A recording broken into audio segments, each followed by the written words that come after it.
ప్రార్థన చేసుకుందాం. ప్రభు యొక్క సహాయం కొరకు.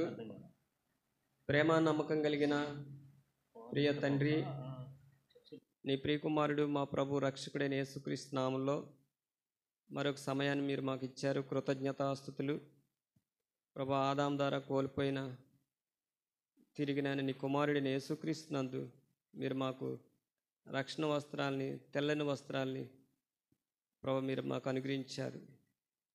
ఈ దినం ప్రభు మిమ్మల్ని ఆరాధించడానికి మమ్మల్ని జ్ఞాపం చేసుకున్నందుకు కృతజ్ఞతలు చెల్లిస్తున్నాం. అలాగే ప్రభా నన్ను జ్ఞాపం చేసుకున్నట్టుకై దీన్ని చేయడన్నారు ప్రభా. మిమ్మల్ని జ్ఞాపం చేసుకుంటూ కొరకై నువ్వు ఇచ్చిన మాట చొప్పున ప్రభా బేతనీయులో మమ్మల్ని కూడా సంఘంగా మీ యొక్క శరీరంలో అవయవాలుగా మమ్మల్ని చేసుకున్నారు. సహవాసం నుంచారు. మమ్మల్ని మేము పరీక్షించుకుని ప్రభా కృతజ్ఞతాపూర్వకంగా నీ శరీరంలో నీ రక్తంలో పాలు పొందినట్లు ప్రభా నీ లేఖనాల ద్వారా మాతో మాట్లాడండి. కేవలం నీ నామానికి మహిమ కలిగినట్లు సహాయం చేయండి. బలహీన నిష్ప్రయోజకునైన దాసుని, ఎన్నిక లేని వాడిని ప్రభా నన్ను కూడా నీ కృపతో జ్ఞాపం చేసుకోండి. నీ మాటలు వెల్లడిపరచమని మరొకసారి యోహాను సువార్త 14:26 నెరవేర్చమని, మత్తయి సువార్త 10:20 నెరవేర్చమని. మీరే సంఘానికి శిరస్సు, మీరే సంఘానికి సంరక్షకుడు, మీరే సంఘానికి పోషకుడు. మమ్మల్ని మీ వాక్యం చేత తృప్తిపరచమని, మాలో ఉన్న బలహీనతలు, మాలో ఉన్న ఏవైతే మరుగై ఉన్నాయో అవన్నీ కూడా మీ వాక్యం ద్వారా వెల్లడిపరచమని, మీరు మాతో మాట్లాడమని, మా మధ్యన ఉండమని, అన్ని విషయంలో సహాయం చేయమని ప్రార్థన చేస్తూ ప్రభువైన యేసుక్రీస్తు వారి శ్రేష్టమైన నామములో ప్రార్థించి సహాయం కొరకు వేడుకుంటున్నాం తండ్రి. ఆమేన్. పరిశుద్ధ గ్రంథంలోంచి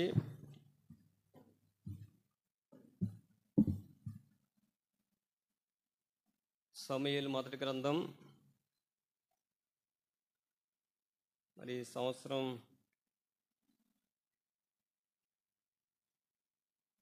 మోటో కార్డులో ప్రింట్ చేయబడిన మాట చదవండి. 2 సమూయేలు మొదటి గ్రంథం 30 అధ్యాయము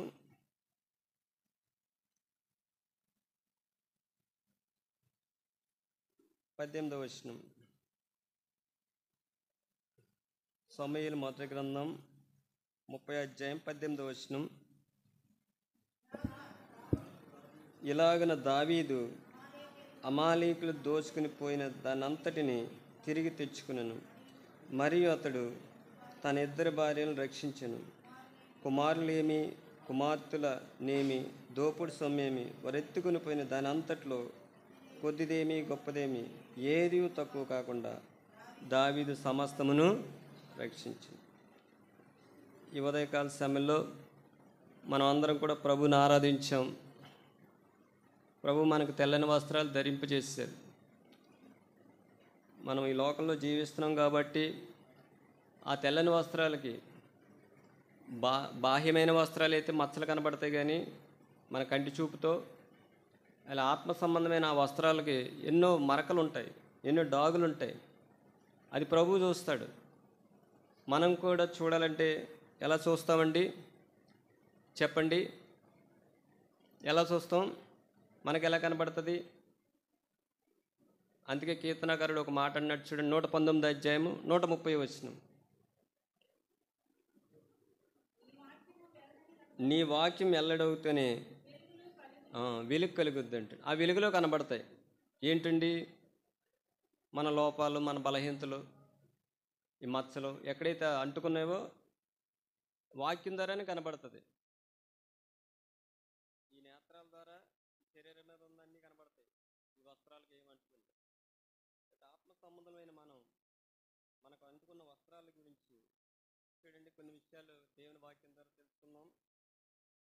కీర్తన గ్రంథం 19వ అధ్యాయం 12వ వచనం. కీర్తన గ్రంథం చాలండి. తన పొరపాట్లు చదవండి ఆ భాగాన్ని మళ్ళీ. కీర్తన గ్రంథం 19వ అధ్యాయము చాలండి. తన పొరపాట్లు కనుగొన్న వాళ్ళ ఎవడు? చెప్పండి. అక్కడ దావీదు కీర్తనలో ఒక మాట ఉంది ఏంటంటే 12వ వచనంలో, తన పొరపాట్లు కనుగొనగలవాడు ఎవడు? ప్రశ్న. నిజమే కదా, నా పొరపాట్లు నేను కనుగొనలేను, మీ పొరపాట్లు మీరు కనుగొనలేరు, కానీ ఇతరుల పొరపాట్లు కనబడతాయి. దావీదు కూడా తన పొరపాట్లు తను కనుగొన్నాడు. చూడండి అక్కడ ఆ మాట ఏముందంటే 12, నేను రహస్యంగా చేసిన తప్పులు ఏం చేశాడండి? రహస్యంగా చేసాడండి తప్పులు. చేసిన తప్పులు క్షమించి నన్ను నిర్దోషిగా తీర్చుము. 13వ వచనం, దురాభిమాన పాపంలో పడకుండా నీ సేవకుని నాపము, వాటిని నన్ను ఏలనీకము. అప్పుడు నేను యథార్థవంతుడిని, అధిక ద్రోహము చేయకుండా నిందారహితుడవుతాడండి. నిందారహితులు అవ్వాలంటే ద్రోహం చేయకూడదు, యథార్థవంతులుగా ఉండాలి. అక్కడ ఇంకో మాట ఉంది, దురాభిమాన పాపంలో పడకుండా నీ సేవకుణ్ణి ఆపము, నేను రహస్యంగా చేసిన తప్పులు క్షమించి నన్ను నిర్దోషినిగా తీర్చము. దావీదు కూడా అభిషేకింపబడ్డాడు, ఇశ్రాయేలుకి అధిపతిగా, రాజుగా దేవుని సంకల్పం చొప్పున సేవ చేశాడు. ఆయన కూడా దేవునికి ఇష్టానుసరైన మనుషుడు. కానీ ఆయన ఏమంటున్నాడంటే, నేను రహస్యంగా చేసిన తప్పులు. పైన ఒక మాట, తన పొరపాట్లు కనుగొన్న వాళ్ళు ఎవడు? చూసారండి, నిజమే. కనుగొనాలంటే మనం దేవుని వాక్యం దగ్గరికి రావాలి. చూడండి, కొన్ని విషయాలు లేఖనాల ద్వారా తెలుసుకుందాం. మొట్టమొదటిగా దావీదు గురించి మొదటి దినవృత్తాంతాల గ్రంథం 15వ అధ్యాయము 13వ వచనం.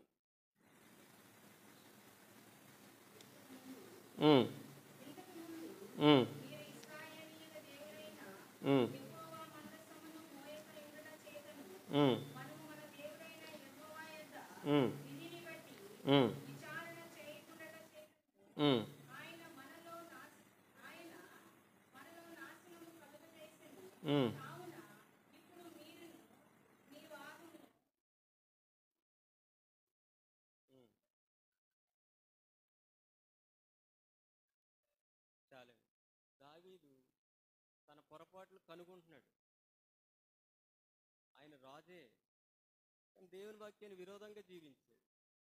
మందసం ఏం చేశాడంటే చూడండి, ఆ పక్కన ఉంటుంది, దినవృత్తాంతాలు మొదటి గ్రంథం 13వ అధ్యాయము 1వ వచనం కానీ చదవండి. దావీదు సహస్రాధిపతులతోనూ శతాధిపతులతోనూ అధిపతులతోనూ ఆలోచన చేశాడంట. ఎవరితో చేశాడండి? దేవునితో చేయలేదు ఆలోచన. ఎందుకంటే ఆయన రాజుగా చేసింది ఎవరు? దేవుడు. యెషయా కూడా తండ్రి కూడా లక్ష్య పెట్టలేదు, సమూయేలు కూడా అభిషేకించడానికి పిలవల, కానీ దేవుడే కోరుకున్నాడు. ఆ దేవుని దగ్గర ఆలోచన చేయలేదు ఈయన. చూడండి, చదవండి 13వ అధ్యాయం మొదటి.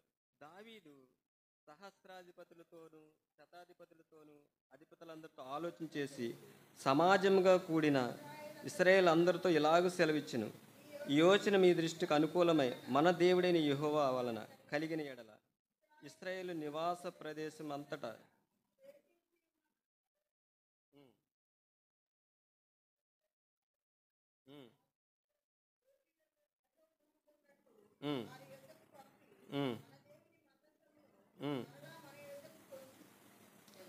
మరలా మన యొద్దకు అన్నాడు. చూసారండి, ఎవరితో ఆలోచన చేశాడు? దేవుని మందసం గురించి.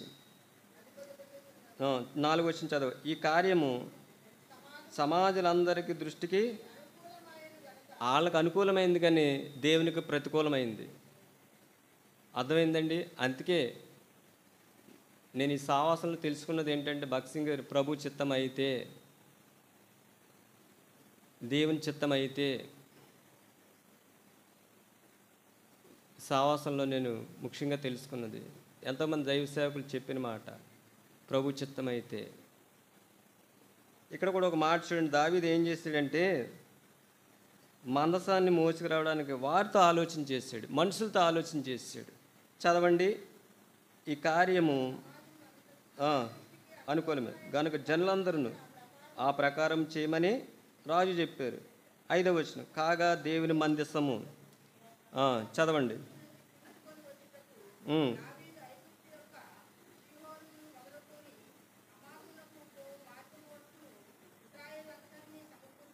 ఉమ్,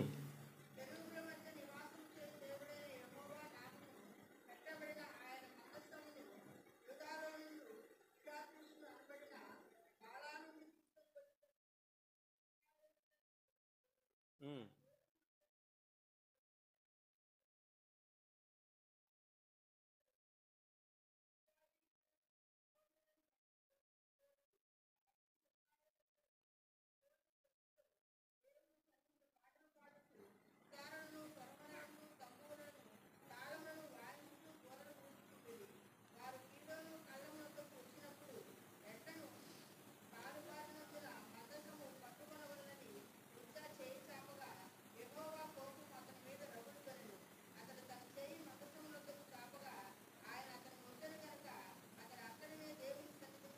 చాలండి. చూసారండి, మనుషులందరికీ అనుకూలము, దేవునికి ప్రతికూలం. అక్కడ మరణం వచ్చింది.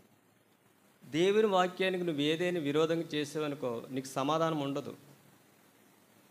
అక్కడ దావీదు కూడా తనకి మనుషులతో సంప్రదించి మనుషుల్ని ఆలోచించేసి చేశాడు. దాని ప్రతిఫలం ఏంటండి? మరణం వచ్చింది. చూడండి 15వ అధ్యాయము. అప్పుడు తెలుసుకున్నాడు తన పొరపాటు. 2వ వచనం చదవండి. మందసమును ఎత్తుటకు నిత్యము దాన్ని సేవ చేయుటకు యెహోవా లేవీయులను ఏర్పరచుకుని చెప్పి వారు తప్ప మరి ఎవరును దేవుని మందసం ఎత్తకూడదని దేవుడు ఆజ్ఞ. సరైన వాక్య క్రమంలోకి వచ్చాడు. అంతకుముందు మనుషులను ఆలోచన చేశాడు. మనం కూడా ప్రభుని ఆరాధించాలంటే వాక్యం, నడవాలంటే వాక్యం, మాట్లాడాలంటే వాక్యం, ప్రవర్తించాలంటే వాక్యం. ప్రతిదీ కూడా దేవుడు మనకి ఏమి ఇచ్చాడంటే లేఖనాలు ఇచ్చాడు. దావీదు కూడా ఏం చేశాడంటే అప్పుడు తన పొరపాటుని కనుగొని అంటాడు అక్కడ 2వ వచనం, మందసము ఎత్తుటకును నిత్యము తన సేవ చేయుటకు యెహోవా లేవీయులను ఏర్పరచుకుని చెప్పి వారు తప్ప మరెవ్వరును దేవుని మందసము ఎత్తకూడదని దావీదు ఆజ్ఞ ఇచ్చాడు.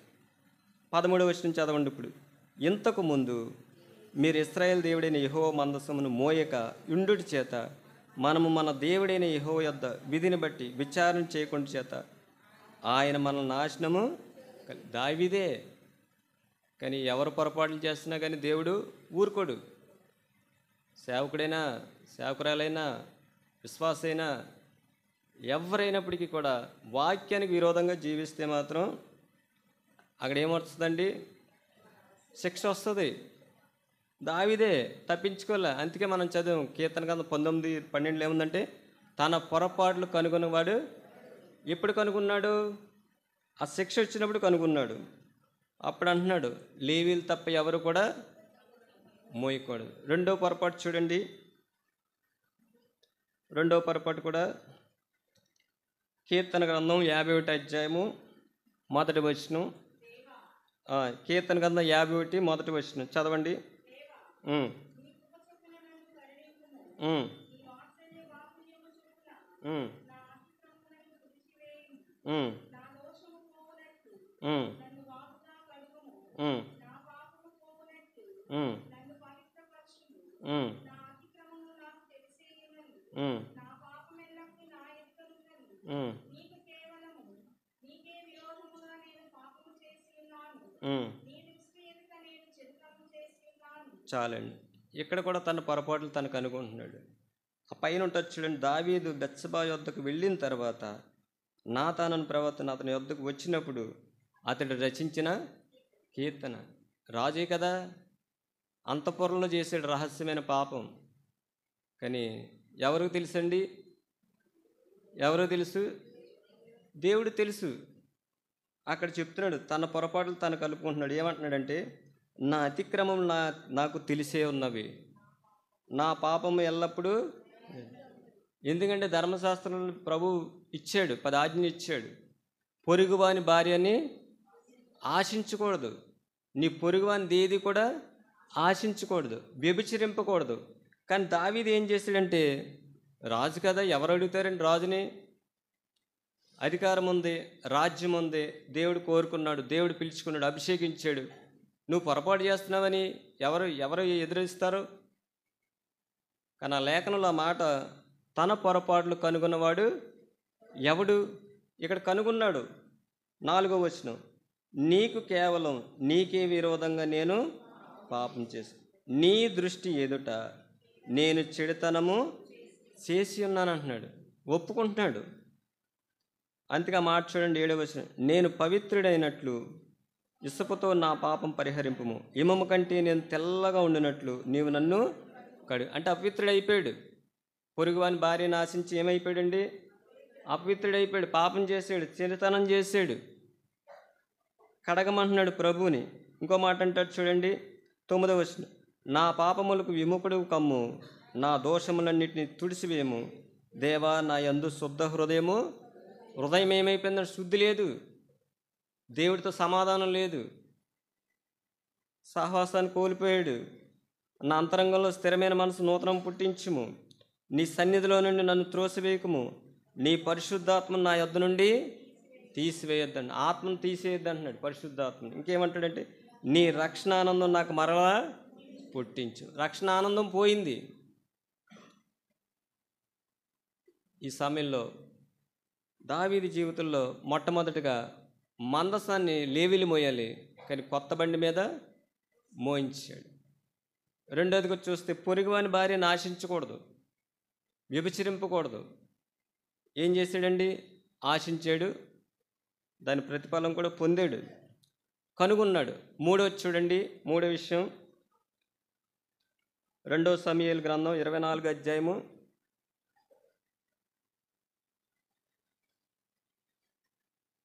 2 సమూయేలు గ్రంథం 24వ అధ్యాయము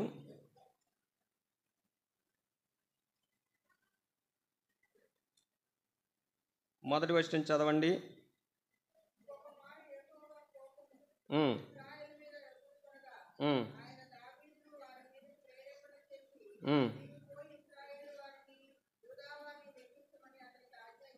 పదో వచనం కానీ చదవండి. జనసంఖ్య చూసినందుకే దావీదు మనసు కొట్టుకొనగా, అతడు చేసిన పని వలన గొప్ప పాపము కట్టుకుంటుంది, నేనెంతో అవివేకనే దాన్ని చేస్తుంది. యెహోవా కరుణించి నీ దాసుని నా దోషమును పరిహరింపమని యెహోవాతో మనవి చేశాడు. చూసారండి, అక్కడ ఒప్పుకుంటున్నాడు, అక్కడ తన పొరపాటు కనుగొన్నాడు. జనసంఖ్య చూసినందుకే దావీదు మనసు కొట్టుకొని. ఎందుకంటే జనసంఖ్య లెక్కించకూడదు. దేవుడు అబ్రహాంతో వాగ్దానం చేశాడు. ఏమన్నాడండి? నీ సంతానము ఇసుకరేణి వల్లే ఆకాశమందిలి. ఆ ఒక్కడిలోంచి వచ్చాడు ఈ జనమంతా. కానీ ఈయన ఏం చేశాడు? జనసంఖ్యను లెక్కించాడు. చూడండి, అక్కడ ఒక మాట ఉంటుంది, జనసంఖ్య చూసినందుకే దావీదు మనసు కొట్టుకొనగా, అతడు నేను చేసిన పని వల్ల గొప్ప పాపము కట్టుకుంటుని, నేను ఎంతో అవివేకినై దాన్ని చేసింది. యెహోవా కరుణించి నీ దాసుని నా దోషము పరిహరింపు, యెహోవాతో మనవి చేయగా. చూసారండి, అక్కడ 3 ఇచ్చాడు దేవుడు. 13వ వచనం చదవండి. కావున దావీదు నదికి వచ్చి ఇట్లా సంగతి తెలియజేయు, నీ దేశమందు 7 సంవత్సరములు క్షేమము. రెండోది, నువ్వు 3 సంవత్సరాలు పారిపోటుకు ఒప్పుకుందా. మూడోది ఏంటంటే 3 దినములు తెగులు అంటండి. 3 ఇచ్చాడు ప్రభు.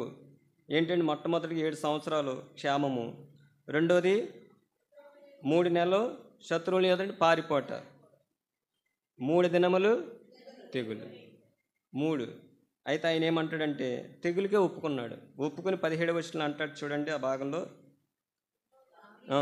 దావీదు జనులను నాశనం చేసిన దూతను కనుగొని యెహోవాకి ఇలాగ ప్రార్థన, చిత్తగించుము, పాపం చేసిన వాడిని నేనే. తన పొరపాటు కనుగొంటున్నాడు. పాపం చేసింది ఎవరండి? నేనే. చదవండి ఆ మాట.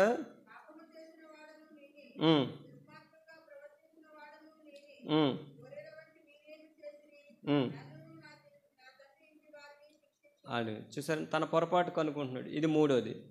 మొట్టమొదటిగా మందసాన్ని ఎవరు మోయాలండి? లేవిలు మోయాలి.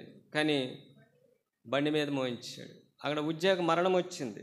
రెండోదిగా చూస్తే అక్కడ పొరుగువాని భార్యని ఏం చేశాడండి? అది వాక్యానికి విరోధం. అక్కడ కూడా తను ఎంతగానో ఎన్నో పరిస్థితులు ఎదుర్కొన్నాడు. మూడోదిగా చూస్తే ఇశ్రాయేలుని లెక్కించాడు. చూడండి, కీర్తన గ్రంథం 19వ అధ్యాయం బాగా మళ్ళీ చదవండి. తన పొరపాట్లను కనుగొనేవాడు ఎవరు? చూసారండి, ప్రభు యొక్క బల్ల దగ్గరికి వస్తున్న నా జీవితంలో దావీదే 3 విషయాల్లో తప్పిపోయాను. మరి నా సంగతి, నీ సంగతి ఏంటి చెప్పండి? గత దినాల్లో మన మాటల్లో కానీ, మన ప్రవర్తనలో కానీ, మన క్రియల్లో కానీ, మన చూపుల్లో కానీ నీకు దేవుడు తెల్లని వస్త్రాలు ఇచ్చాడు. ఎక్కడ మరకలేని వాక్యం దగ్గరికి వస్తేనే నాతాను ప్రవక్త వచ్చి చెప్పే వరకు కూడా దావీదు కనుగొనలేకపోయాడు. మన ఆత్మీయ జీవితంలో కూడా మన పొరపాట్లు మనము కనుగొనాలి. రెండోది చూడండి, లూకాసు సువార్త 15వ అధ్యాయము, లూకాసు సువార్త 15వ అధ్యాయము 17వ వచనం చదవండి. ఇక్కడ చిన్న కుమారుడు ఇందాక జ్ఞాపం చేసుకున్నాం.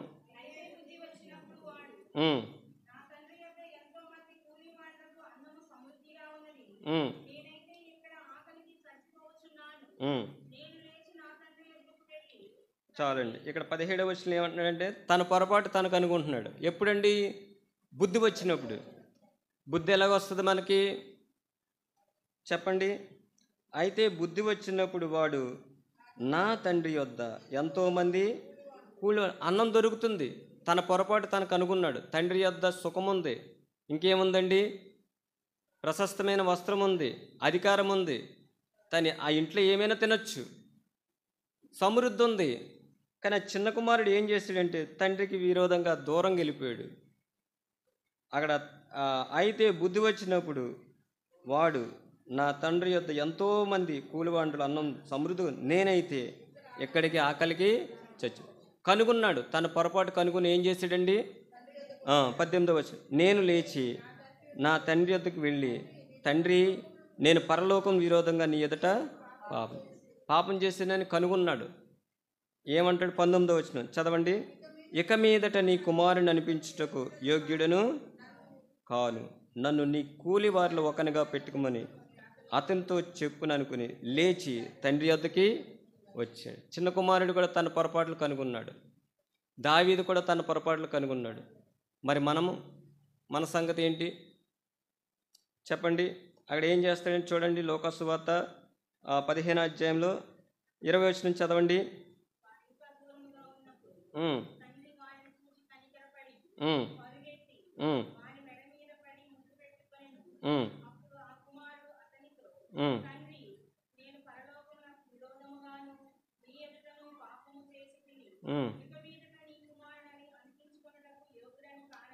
చాలు, చూసారండి, పాపం చేసినందుకు నీ కుమారుని అనిపించినట్టుకి కనుగొన్నాడు. అంతకుముందు చెప్పండి, బుద్ధి వచ్చినప్పుడు కనుగొన్నాడంట. బుద్ధి ఎలాగో వస్తుంది చూడండి, ఒక మాట ఉంటుంది.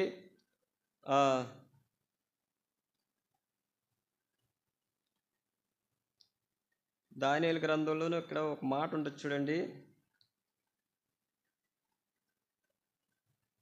దానియేలు గ్రంథం 9వ అధ్యాయము 13వ వచనం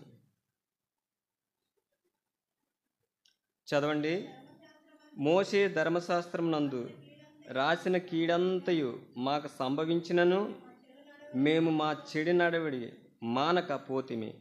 నీ సత్యమును అనుసరించి బుద్ధి తెచ్చుకున్నట్లు మా దేవుడైన యెహోవాను సమాధానపరుచుకుపోతే. చూసారండి, ఎప్పుడైతే సత్యాన్ని అనుసరిస్తావో అప్పుడు బుద్ధి వస్తుంది. అంతకుముందు సత్యాన్ని అనుసరించలా. ఏం చేశాడండి? బుద్ధి వచ్చిందంటే సత్యాన్ని తెలుసుకున్నాడు. తండ్రి దగ్గర ఏముంది? సమృద్ధి ఉంది. తండ్రి దగ్గర ఏముంది? అధికారం ఉంది. తండ్రి దగ్గర ఏముంది? ప్రశస్త వస్త్రాలు ఉన్నాయి, పనివారు ఉన్నారు.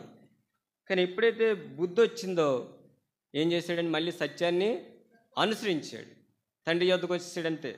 మనకు కూడా సత్యాన్ని అనుసరిస్తే మనకు ఏమొస్తుందండి? బుద్ధి వస్తుంది. బుద్ధి వచ్చినప్పుడు తన పొరపాట్లు చెప్పాలి. బుద్ధి వచ్చినప్పుడు ఏం చేస్తాడండి? పొరపాట్లు చదవండి ఆ మాట. కీర్తన గ్రంథం 19:12 ఏముందండి? తన పొరపాట్లు కనుగొన్నాడు. దావీదు కూడా ఎప్పుడు కనుగొన్నాడండి? దేవుడు ధర్మశాస్త్రం ఇచ్చాడు మోషే ద్వారా, లేవీలు తప్ప ఎవరు కూడా ఎత్తకూడదు కానీ చేశాడు. ఎప్పుడు బుద్ధి వచ్చింది ఆయనకి? సత్యాన్ని అనుసరించాడు. సత్యాన్ని మనం అనుసరిస్తే బుద్ధి వస్తుంది. మరి సమయంలో దావీదు 3 విషయాల్లో తన పొరపాట్లు కనుగొన్నాడు. తప్పిపోయిన చిన్న కుమారుడు తండ్రి యొద్దకు దూరమయ్యాడు. ఎప్పుడైతే వచ్చిందండి బుద్ధి, ఆ కరువులో ఆహారం లేదు, ఏమీ లేదు, అప్పుడు ఏం చేశాడండి? చెప్పాలి, తన పొరపాట్లని కనుగొన్నాడు. తండ్రి యొద్దకు వచ్చాడు, పరలోకము నీకు విరోధంగా నేను పాపం చేస్తాను. చివరికి ఒక మాట చూడండి, కొరింథీయులకు రాసిన మొదటి పత్రిక